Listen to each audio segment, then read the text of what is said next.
Magandang araw sa inyong lahat at welcome sa aking channel.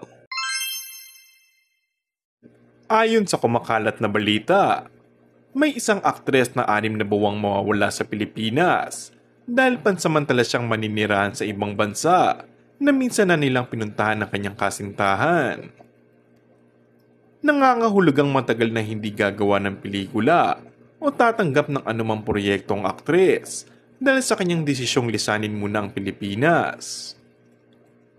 May mga espekulasyong maaaring pinaplano ng aktres na subukan ng kapalaran nito sa ibang bansa at malaki ang tsansang sumunod sa kanya ang karelasyon nito. Pero isang bagay ang sigurado, kasama ng aktres sa pag-alis nito ang kanyang anak na magkakaroon na ng pagkakataong mamuhay ng malaya at malayo mula sa mga intriga. Malaki ang pagpapahalaga ng aktres sa kanyang pribadong buhay, kaya tikom ang bibig niya kapag tungkol sa kanyang pamilya ang inuusisan ng entertainment press.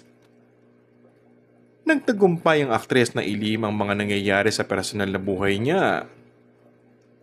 Pero panandalian lamang ito dahil walang mga sekretong maitatago ng matagal, lalo na sa industriya ng showbiz na kanyang ginagalawan.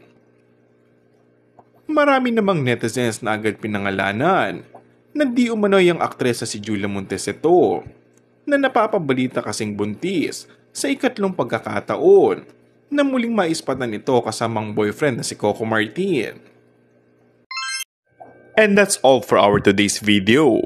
Kung bago ka lang sa aking channel ay mag-subscribe at pindutin na rin ang notification bell. Maraming salamat!